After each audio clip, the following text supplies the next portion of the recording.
Today at Home with Miss Joan, we're going to make mine and my daughter's favorite birthday cake, and it's strawberry cake. We've already made y'all Preacher's favorite cake. It was pineapple cream, so look that up.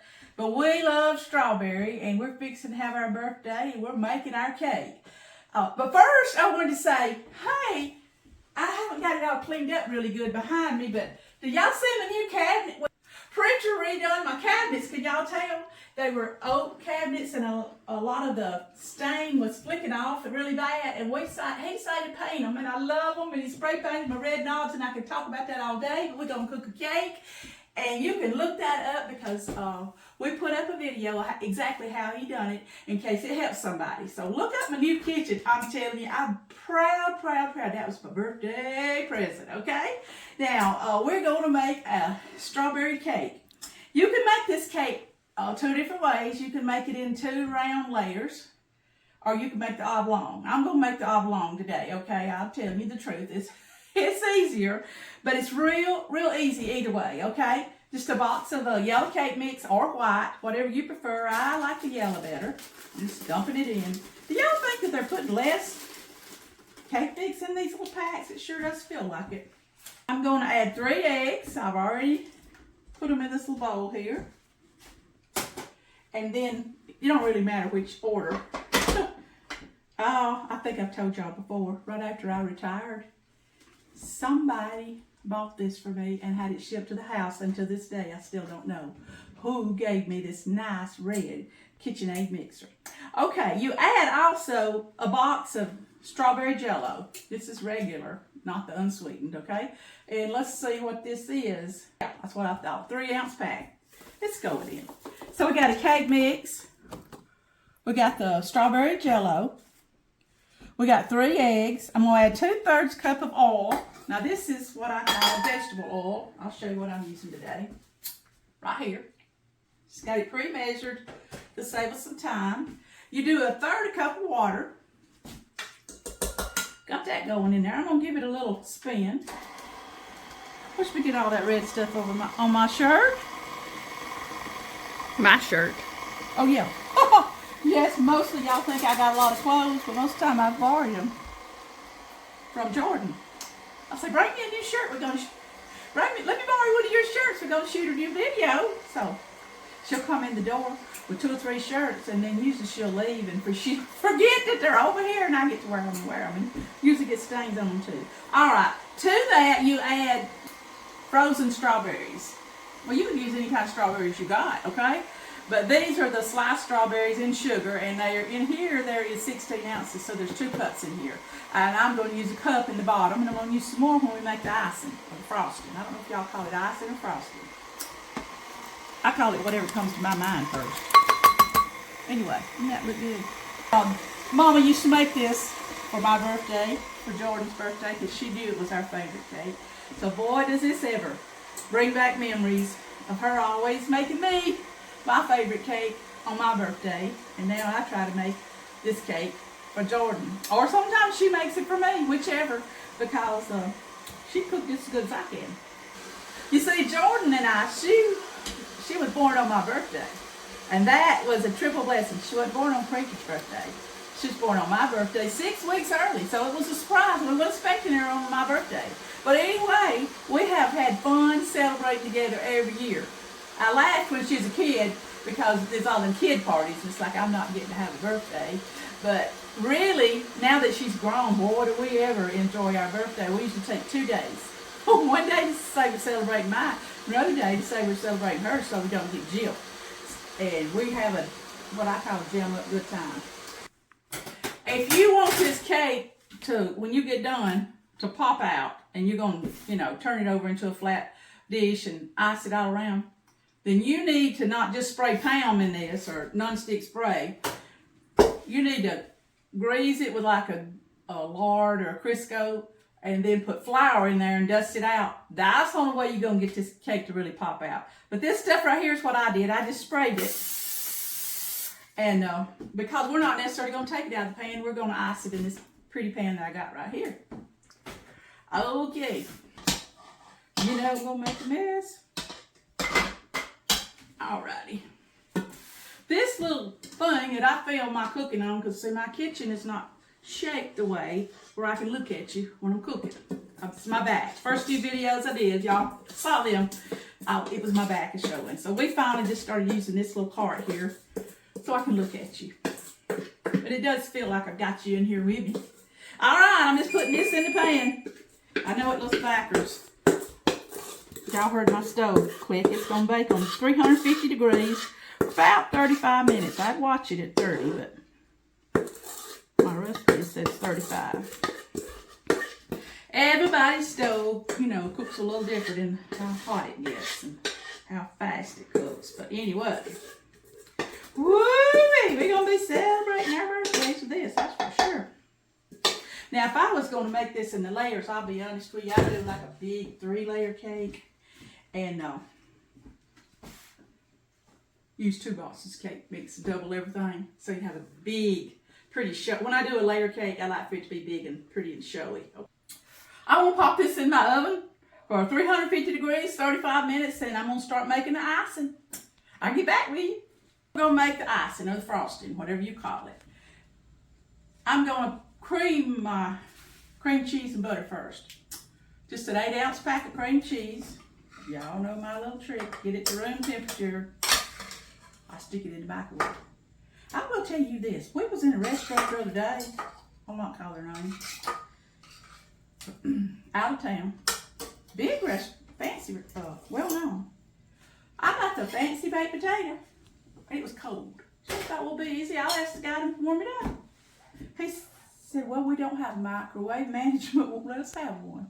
I thought, my law. So he goes back there and gets me another baked potato. Fancy one with all stuff on it. Brings it back out and it's still cold, but I didn't tell him the second time. I just said, oh, yeah, that's good. But if that would get them a microwave, I can't believe it. We waste a lot of stuff then people tells them it's cold. But anyway, I won't charge y'all for that. When I talked about that microwave, it reminded me of it. And then I'm going to add a half a stick of room temperature softened butter, okay? A half a stick. Butter or margarine, whichever you like. All right. Now, I'm just going to run that around here and get it kind of running together. I actually like to make this in my smaller mixer. As you can see, it's got a clear bowl for y'all to look at. Boom. Now, to that, I'm going to slowly put in, well, the recipe's on, it said a box of confectionery sugar. XXX sugar, you know. Well, now you can't find a pound box. It's all in bags and all that. So 3½ cups is what this is of what I call powdered sugar, confectionery sugar. And I did sift in this, with Mama's old sifter. Alrighty. So I'm going to put it in a little bit at a time. Oh yeah, if you looked at my videos, you see that I actually show you how to make your own powdered sugar, confectionery sugar. It's so easy. I think we did powdered sugar and brown sugar too that day, didn't we, Jordan? Okay, you look that up.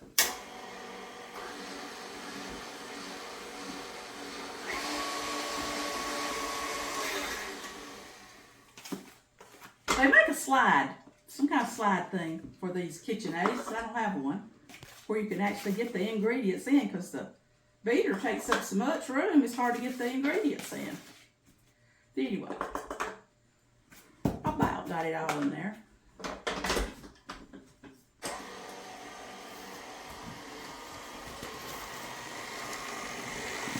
What I like about my other mixer is I can stick it down the side with it running. Can't do that in this one. I'm going to jab it down. Oh yeah, I know what I was going to tell you about the layers too. Some people like to put coconut in the layers, the strawberry layers. I prefer it without the coconut, but it's good. I've had it.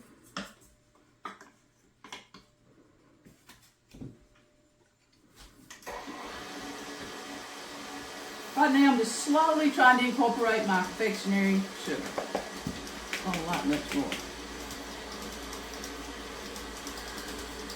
Don't let this icing scare you because, especially since I'm just doing a 1-layer cake, we're just going to spread it on top of it. So it's not as important how thick it is. But if you're going to make the 3 layers or the 2-layer cake, round cake, you got to be really careful that your icing is probably more thicker than I'm going to make this one. And what you do is you make sure you put less strawberry juice out of your frozen strawberries and make your icing thicker. If you're going to spread it, see, around the side of the cake, because it'll run like crazy. It's good either way, even if it does run like crazy, but I was just giving you that little pointer. What I done was I put the rest of the strawberries that was left out of this frozen container right here. The recipe actually calls for a half a cup of frozen strawberries. I tried to, just because I want to watch how thick it is, or thin, to just more or less put the strawberries in right now. See, not a lot of juice. Most of the juice is still in my container. I'll use it if it needs to be more thinner. See, but if you throw it in there to start with and it's real runny, for sure you're not going to be able to ice a layer cake. Okay, enough about that. I'm adding my strawberries.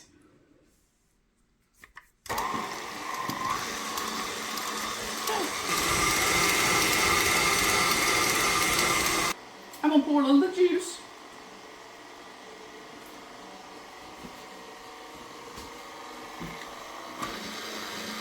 Now it's up to you how, I guess the color is pink, strawberry looking, you want your icing. You can do two things. You can put in just a drop of red food coloring, or you can save out a little bit of your JELLO and sprinkle it in there. Remember, this is sweet dough. Alrighty. It's so pretty.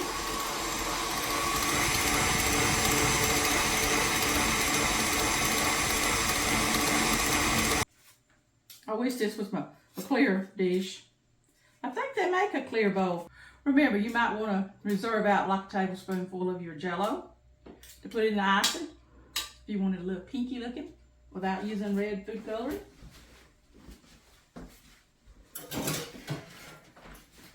But I'm pleased with mine. Stir it up a little bit. It's really easy. See all the strawberries down in it? Woo, it's gonna be good. All right, when my cake cools, I'll show you. We'll ice it. Okay, here I am. Sorry, I don't mean to be doing it backwards, but I'm just dumping it out here. This little bowl's hard to get everything out. See the pretty color? I will say, this is a pretty pink color. I did add one drop of the red food coloring. I didn't think my strawberry JELLO made it the pretty color that I wanted. Now all I'm going to do, since we're leaving it in this pan, is just spread it all around. Don't this look good? Here's Miss Joan and Miss Jordan's favorite cake to have on our birthday. Now, and remember, if you're going to make a round cake and stack up layers, you're going to make it, just going to have to make this thicker, okay? But mine turned out really good. And if you see these little strawberries laying aside, sometimes I take some of the strawberries out of my frozen strawberries and let them lay out on a napkin, and then I might decorate the middle with strawberries all around. But today, I'm doing this. I don't know if I'm getting this straight for the camera. Does that look good? Because this is our happy birthday cake. I just put a few here in the corner just to jazz it up a little bit. Okay. I'm going to call Jordan and we're going to come back and look at her birthday cake. Look at here. All right, let's sing girl to herself. Happy birthday to us. Happy birthday to us. Happy birthday, dear Joan and Jordan. Happy birthday to us. All right, I'll tell you, say, oh yeah. Would you like my videos? Would you subscribe to Mom's channel? Okay, what's the other one we're supposed to Would say? you comment? Would you comment? That sounds like all of them. But anyway, we're going to enjoy our birthday cake right here at Home with Miss Joan and Jordan.